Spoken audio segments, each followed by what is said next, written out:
What's up, everybody? It's your boy SESvince, and I'm back again with another WWE pay-per-view prediction video. So why don't we get started and talk about the very first match on the card. On the kickoff show, we have the veteran Alicia Fox taking on the newcomer Nia Jax. Now, there's not too much to say about this match. Alicia Fox is probably going to do the favors and put Nia Jax over. It's almost a lock. Guarantee it. Nia Jax for the win. Another match that may be added to the kickoff show is probably going to be the team of Enzo and Cass taking on the Shining Stars, Primo and Epico. Now, the Shining Stars have had Enzo and Cass's number recently, so I can expect Enzo or Big Cass picking up a crucial win at the pay-per-view. At Clash of Champions, we're going to see the conclusion of the best of 7 series between Sheamus and Cesaro. Now, Sheamus picked up the first 3 wins against Cesaro, and then Cesaro went on a 3-0 streak himself. Now, common sense would dictate that Cesaro probably goes over and gets the win on Sunday, but I feel like that hurts Sheamus a little bit more than it would help Cesaro. So I'm going to predict that Sheamus gets the win on Cesaro, and then it may lead to a Cesaro trade to SmackDown. The final non-title match of the night is going to be Chris Jericho, Y2J, taking on the underdog from the underground, Sami Zayn. Now, what's interesting about this match is that it's Kevin Owens' current best friend against his former best friend. This feud has been pretty entertaining. I've liked it. It's one of the highlights for me on Monday Night Raw. But it's pretty obvious that Sami Zayn is most likely going to get the win on Sunday. Jericho's going to do the job for Sami Zayn, and it makes sense. It put over Sami Zayn, establishes him as a credible top guy on Monday Night Raw, and Chris Jericho taking the L isn't really going to hurt his career or any of his credentials. He can still come out. In fact, it might even do him better to lose on Sunday and have something else to bitch and complain about. So Sami Zayn gets the W. The championship match that I'm least looking forward to would have to be United States Champion Rusev defending his title against Roman Reigns. Now, nothing against any of these two guys, Rusev especially, but this match has had very little build. Rusev took a couple weeks off because of his honeymoon with Lana. Roman Reigns has been focusing on the Universal title. It's kind of made the US title seem like less important in the eyes of most WWE fans, just because Roman prefers to be Universal Champion as opposed to US Champion. There's no reason to take the title off of Rusev. He's been on fire. He's the best champion that Raw has other than Charlotte. So I'd keep the title on Rusev. Roman Reigns can lose. It won't hurt him so badly. And taking another loss would probably, make him a little bit more likable to the WWE universe. So Rusev is probably going to retain his United States title on Sunday. The next match on the docket is a WWE Tag Team Championship match between current longest reigning WWE Tag Team Champions, The New Day, taking on the Club, Luke Gallows and Carl Anderson. Now, I'm going to be completely honest. I'm pretty biased in this match. I want the Club to win. I want them to go over, but there's a couple reasons for that. Now, the New Day has held on to the tag team titles for a while now, and they've established that they're a dominant team in WWE, but there's not too much for them to do once they're done with the Club. They face just about every team there is to face other than Enzo and Cass, but even that, it's like, I don't want to see Enzo and Cass versus the New Day. Another face versus face rivalry is kind of like been done and over exaggerated really in WWE. I want the Club to win, because if they win, then they can face off against the New Day at Hell in a Cell, which is Raw's next pay-per-view. They can do their rematch there. Club retains, makes them look like a very strong dominant tag team, and then after that they can feud with Enzo and Cass. Maybe there's another tag team in the horizon on Monday Night Raw and the Club can go against them. I'd rather have Luke Gallows and Carl Anderson walk away with the championships, but like I said, I'm a little biased. I want them to win, so I'm rooting for the Club on Sunday. Now, let's talk about one of the matches I'm most looking forward to this Sunday, and that would be current Cruiserweight Champion TJ Perkins defending his title against the Brian Kendrick.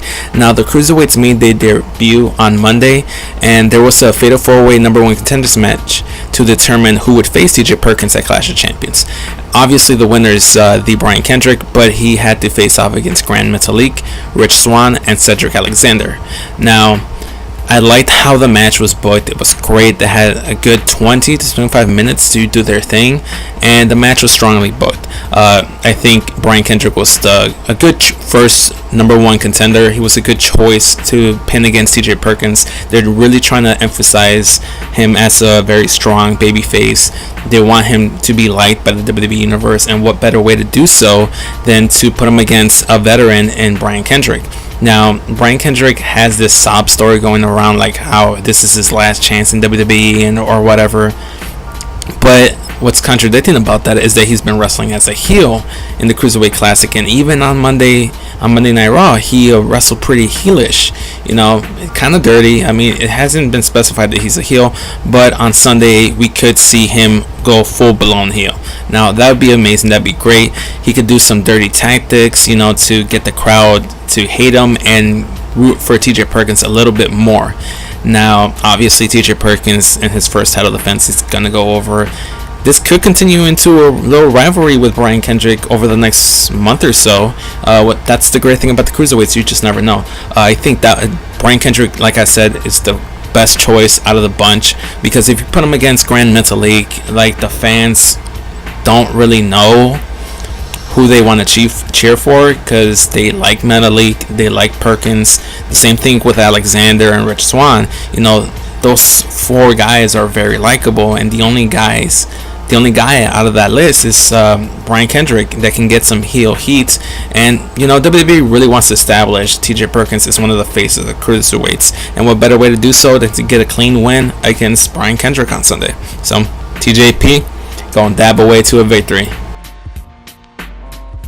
The next match on the card will be a triple threat match for the Raw Women's Championship. Now, current champion Charlotte will be defending her title against former champion Sasha Banks and newcomer Bayley. Now, this match is pretty interesting. It's going to be a highlight of the nights. Most likely, these girls are going to put on a show. They're going to tear the house down. They're 3 out of the 4 horsewomen, so it's safe to say they're going to put on a good match. Now, the more and more I think about this match, the harder it is to predict, because what we've seen so far on Raw in the last couple weeks is Dana Brooke just like fucking up and messing things up for Charlotte, even though she's trying really, really hard to appease her, and Charlotte's just getting sick of it. Now, I think there will be some Dana Brooke's interference on Sunday. It's a triple threat match, so there's no DQ. Obviously, Dana Brooke can interfere all she wants, and the ref really can't do anything about it, unless, he just throws her out of the match, throws her out of the building. So, I could see Dana Brooke's costing Charlotte her championship match and going into a rematch against Sasha. Or I could see Dana Brooke actually getting something right, doing something correctly on Sunday, and helping Charlotte retain her title. Or for all we know, Charlotte probably already knows that Dana's most likely gonna mess things up and has something up her sleeve for the pay-per-view. Now, if that's the case, Charlotte should go over. Now, if I'm being put on the spot, which I am, I'm making a predictions video, I'm going to go with Charlotte, your current Raw Women's Champion, walking away with her title intact. Now, the question on my mind is who's going to take the pin on Sunday? Now, Sasha could take the pin, but if she does lose on Sunday, then, how can she really justify getting a rematch against Charlotte for the title? And Bayley, if she takes the pin, it could really hurt her. I mean, she just got brought up to the main roster, and another L, in like 2 weeks time, could really hurt her and derail her momentum that she's built up to this point. So Bayley really can't take an L at the pay-per-view. So that leads me to believe that Sasha's going to do the job for Charlotte. So Charlotte, still your women's champion. But be rest assured that Dana Brooke is going to have a lot to say in that match. She's going to be the reason that Charlotte retains, or she's going to be the reason that Charlotte loses her title on Sunday. Let's talk about the main event, shall we? We have current Universal Champion Kevin Owens defending his title against challenger Seth Rollins. Now, there's not too much to say about this match. This is going to be a barn burner. It's going to be electric. It's going to steal the show. Obviously, it's going to be the best match of the night. So sit back and enjoy the show for this match. I see this match going one of three ways, but in all three scenarios, I have Kevin Owens walking away as your Universal Champion. Now, in the first scenario that I see, he can get some Kevin Owens type heelish win, a la the AJ Styles Dean Ambrose match at Backlash a couple weeks ago. That establishes Kevin Owens as still a pretty good champion, but it doesn't make Seth Rollins look too weak. Or you can have Kevin Owens have a decisive, definitive win against Seth Rollins, kind of like how he had against John Cena in his debut match. Or we can see Triple H make an appearance at Clash of Champions and cost Seth Rollins the win. It's pretty well known that Triple H chose Kevin Owens to be his Universal Champion and feels that Seth Rollins is no longer deserving of that top spot.